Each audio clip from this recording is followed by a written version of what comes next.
Hello दोस्तों, आज मैं आपके लिए लाई हूँ एक स्टोरी जिसका नाम है ब्लैक फॉरेस्ट। तो ये स्टोरी 4 दोस्तों से शुरू होती है। 4 दोस्त जो निकल पड़े एक जंगल में ट्रैकिंग करने के लिए।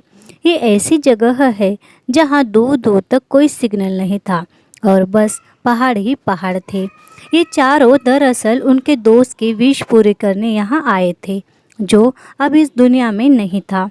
कुछ दिन पहले ये लोग अपने मरे हुए दोस्त रॉबर्ट के साथ एक पार्टी में गए थे, जहाँ लूप और रॉबर्ट एक मॉल में आए तो वहाँ पर कुछ डकैत घुस आए। तभी सब लोग छुप गए थे, मगर उन सब में लूप भी शामिल था, जो मॉल में छुप गया था। और जो रॉबर्ट था वो ज़रा बहादुर था। वो डकैतों से लड़ने लगा, मगर एक डकैत ने बड़ी बेरहमी से पीछे से हमला कर कर रॉबर्ट को मार दिया था। अब रॉबर्ट लूक के सामने ही मर गया। इसकी वजह से लूक सदमे में चला गया था, क्योंकि वो अपने दोस्त को बचा नहीं पाया था। मगर उस रॉबर्ट का सपना था कि वो इस फॉरेस्ट तक आ जाए, और इसीलिए उसकी विश पूरी करने के लिए ये चारों दोस्त यहाँ ट्रेकिंग के लिए आए थे। अब लूक यहाँ अपने 3 दोस्तों के साथ यहाँ आया था। अब वो एक जगह रॉबर्ट का फोटो रखकर उसके लिए प्रे करते हैं और वापस होटल जाने लगते हैं। मगर कुछ ही दूर चलकर उनका एक दोस्त टॉम जख्मी होता है। अब टॉम के पैरों में चोट के कारण वो वापस चल नहीं सकता था और वापस जाने का रास्ता 14 किलोमीटर दूर था। अब ये लोग सोचते हैं कोई शॉर्टकट रास्ता हो तो वहाँ से चलते हैं, मगर ये शॉर्टकट उनकी ज़िंदगी की सबसे बड़ी भूल थी। अब हज अपना कंपास देखता है, मगर यहाँ शॉर्टकट रास्ते से कंपास दिशा नहीं दिखा रहा था। हज ये बात किसी को नहीं बताता और चलते रहता है। अब वो पहाड़ी का लंबा रास्ता छोड़ जंगल के शॉर्टकट रास्ते से चल रहे थे। कुछ दूर जाते ही उन्हें एक काला भालू पेड़ पर लटका हुआ दिखता है, जो बहुत बुरी तरह लटका था। उसका पेट फटा हुआ था। ये देख चारों डर जाते हैं, मगर फिर सोचते हैं शायद ये किसी शिकारी का काम होगा जिसने भालू को ऐसा मार कर लटकाया होगा, और आगे बढ़ जाते हैं। अब चलते चलते रात होती है और अचानक से बारिश होने लगती है। अब बारिश से बचने के लिए वो देखते हैं सर ढकने के लिए जगह, और उन्हें एक जगह मिल जाती है। दूर थोड़ी ही दूर पर एक छोटी झोपड़ी थी और ये लोग वहाँ चले जाते हैं। अब यहाँ इस झोपड़ी में एक अजीबोगरीब इंसानी पुतला था। यह पुतला इंसानी आकृति जैसा ही था, मगर उसका सिर नहीं था। ये पुतला घास से और पत्तों से बना हुआ था, जिसके 2 हाथ भी बने थे और 2 हाथों में 2 हरिन के सींग थे। लुक इन तीनों को कहता है ये कोई काला जादू है। तब अन्य उस पर हंसते हैं। सच तो ये था, सब लोग बहुत ज़्यादा डरे हुए थे। वो एक कमरे में बैठ जाते हैं और उस पुतले के बारे में बातें करते हैं।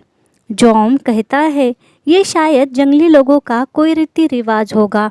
अब सब लोग सोने की कोशिश करते हैं और सुबह फिर से चलने की सोचते हैं। अब लूप के चेहरे पर एक सफ़ेद रोशनी चमकती है और वो उसी मॉल में आता है जहां रॉबर्ट का खून हुआ था। लूप को समझ नहीं आ रहा था कि ये सब क्या हो रहा है। तभी मॉल अचानक से गायब होता है और लूप के सीने पर पंजों की खरोच आती है। लूप झोपड़ी से बहुत दूर आया था। तभी झोपड़ी से किसी के चिल्लाने की आवाज़ आती है। वो उधर भागते हुए जाता है और जाकर देखता है हज ने बहुत बुरा सपना देखा था। उसने अपनी पैंट ही गीली कर ली थी। टॉम अभी भी सपने में चिल्ला रहा था और जोम तो गायब ही था। यानी ये चारों भी बुरे हादसे से गुजर रहे थे। तीनों जोम को ढूंढते हैं तो वो उसी पुतले के सामने नंगा बैठ कुछ कर रहा था। जोम रो रहा था। अब ये चारों वहाँ से निकलने का फैसला करते हैं। अब ये बाहर आते हैं तो पेड़ों को देखते हैं। सब पेड़ों पर अजीब से निशान बने हुए थे। ये देख चारों बहुत ज़्यादा डर जाते हैं और सोचते हैं कि ये सब क्या होगा। चलते चलते थोड़ी दूर टॉम एक जगह बैठ जाता है क्योंकि उसका पैर जख्मी था। वो अब दर्द कर रहा था। लुक कहता है, तुम लोग यही ठहरो, मैं थोड़ा ऊपर चढ़कर रास्ता देख आता हूँ।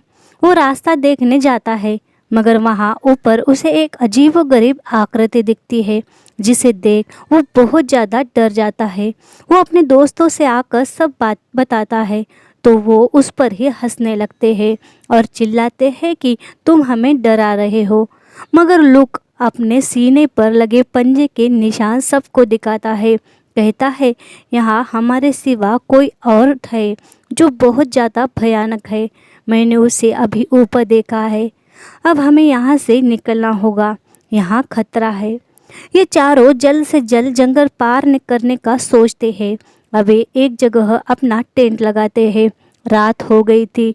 ये बहुत ज़्यादा चलकर थक गए थे और ये लोग सोने की तैयारी करते हैं। लुक अपने टेंट में था तो वो सुनता है बाहर से कुछ डरावनी आवाज़ें आ रही थी। वो धीरे से बाहर झांकता है तो वही आकृति उसे दिखती है और फिर से वही तेज़ सफ़ेद रोशनी चमकती है और उसके सामने वही मॉल वाला इंसिडेंस होता है जहां रॉबर्ट को उन डकैतों ने मारा था। इस बार वो डकैत टेंट में बैठे लुक को देख रहे थे। लुक डर कर टेंट में आ जाता है और बाहर एक बड़ी आकृति उसे दिखती है। उनके एक दोस्त का टेंट ही किसी ने उखाड़ कर फेंका था। इस सपने से लुक जागता है। तभी वो आसपास देखता है तो उसके दोस्त डर गए थे और चिल्ला रहे थे और उनका एक दोस्त गायब हो गया था। अब कुछ जानवरों की आवाज़ों में गुम हुए दोस्त हज की भी चीखें सुनाई दे रही थी। बाकी तीनों उसे ढूंढने की नाकाम कोशिश करते हैं। रात भर ढूंढने पर भी हज मिलता नहीं और जंगल भी ख़त्म हो ही नहीं रहा था। अब सुबह ये सोचते हैं यहाँ से पहले बाहर निकलना होगा, यहाँ रहे तो सब मारे जाएंगे। तभी वो लोग थोड़ा चलते हैं। उन्हें हज की लाश ठीक वैसे ही लटकाई मिलती है जैसे भालू की मिली थी। पेट चिरा हुआ और उससे सब आंतड़ियाँ बाहर निकली हुई। ये लोग हज की लाश नीचे उतार कर उसके जेब से कंपास लेते हैं। अब ये समझ गए थे कि ये नहीं बचेंगे। ये तीनों हज की लाश वहाँ पत्तों से ढक देते हैं और आगे बढ़ते हैं। अब ये तीनों हज की लाश को पत्तों से ढक देते हैं और आगे बढ़ते हैं। तभी रात होती है और एक बहुत सी अजीब सी भयानक जानवर की आवाज़ आती है और वो जानवर जोम को घसीटते हुए ले जाता है। ये लुक देखता है और बहुत ज़्यादा डर जाता है क्योंकि वो जानवर बहुत ही डरावना था। तभी वो टॉम की ओर देखता है। टॉम पेड़ के पीछे छुप कर रो रहा था। वो बहुत ज़्यादा डरा हुआ था। लुक से भी ज़्यादा डरा हुआ टॉम को देखकर लुक उसके पास जाता है और उसे संभालता है। अब टॉम और लुक एक झोपड़ी देखते हैं। बिना कुछ सोचे समझे वो उस झोपड़ी में घुस जाते हैं मगर यहाँ वो और ज़्यादा खतरे में फंस जाते हैं। वो देखते हैं झोपड़ी में एक बूढ़ी औरत है जो कुछ तंत्र कर रही थी। बड़ी परछाई आकर इन दोनों को बेहोश करती है। जब उन्हें होश आता है तो ये दोनों रस्सियों से बंधे हुए थे। वो बूढ़ी औरत उनके पास आती है। उसके साथ और भी लोग थे। इन दोनों को कुछ भी समझ नहीं आता। तभी वो बुढ़िया लुक के पास आकर उसके सीने पर जो पंजे के निशान थे वो देखती है और खुद के सीने पर का घाव उसे दिखाती है। दूसरे लोगों से कहती है टॉम को बाहर ले जाने को क्योंकि उसके सीने पर कोई घाव नहीं था। यहाँ लुक उन लोगों पर बहुत चिल्लाता है मगर वो उसकी बातें इग्नोर करते हैं। अब टॉम को बाहर ले गए थे। बाहर से उसके चिल्लाने की आवाज़ें आ रही थी मगर लुक बैठा रो रहा था। वो अपने दोस्त की कुछ भी मदद नहीं कर पा रहा था। तभी लुक के पास एक औरत आती है। उसे कहती है हम नरबलि दे रहे हैं, थोड़ी देर में सब शांत हो जाएगा। और वो औरत लुक के कानों पर हाथ रखती है ताकि वो टॉम की आवाज़ें ना सुने। इधर सुबह हो गई थी। टॉम को एक लकड़ी से बांध रहे थे। यहाँ आसपास बहुत से लकड़ियों पर इंसानी हड्डियों के ढांचे लटके हुए थे। ये देख टॉम बचने की उम्मीद छोड़ देता है। इधर लुक अभी भी वहां से भागने की कोशिश कर रहा था। उसने हाथ की उंगलियां तोड़ जैसे तैसे रस्सी से हाथ छुड़ा लिया और वो खुश हुआ। इधर टॉम खंबे से बंधा था। वो सामने देखता है तो उसे उसकी वाइफ दिखती है। वाइफ को देख वो जरा खुश होता है, मगर ये उसकी वाइफ नहीं, वही भयानक जानवर था जो ना इंसान था ना पूरी तरह जानवर। वह एक बहुत भयानक जीव था। उसे सामने देख टॉम बहुत ज़्यादा चीखता है और वो जीव टॉम को वैसे ही ऊपर लटका कर मार देता है जैसे अब तक वो मारता आ रहा था। टॉम की चीखें सुन लुक एक सुराख से बाहर झांकता है तो वो जीव लुक को देख लेता है, जो देख लुक भी डर जाता है। तभी वहाँ एक औरत आती है।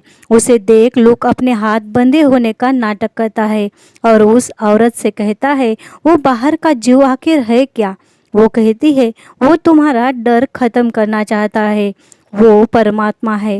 वो अगर तुम्हारा डर खत्म नहीं कर पाया तो वो तुम्हें ही खत्म कर देता है। वो लड़की बाहर चली जाती है। अब यहाँ लोग भागने की कोशिश करता है, मगर सामने से वही बूढ़ी औरत आ रही थी। उसे देख वो दूसरे कमरे में चला जाता है। वहाँ बहुत से लोग थे जो बैठकर रो रहे थे। लोग उन्हें गौर से देखता है। ना तो वो जिंदा थे ना ही मरे, वो अमर होना चाह रहे थे। लोग वहाँ से एक मशाल उठाकर झोपड़ी में आग लगा देता है और वहाँ से भागने का सोचता है। इधर उस भयानक जीव को पता चल गया था कि उसके अनुयायी अब खत्म हो गए। यहाँ लुक की ओर वही जीव आता है। लुक को एक राइफल मिलती है। वो राइफल लेकर भागता है।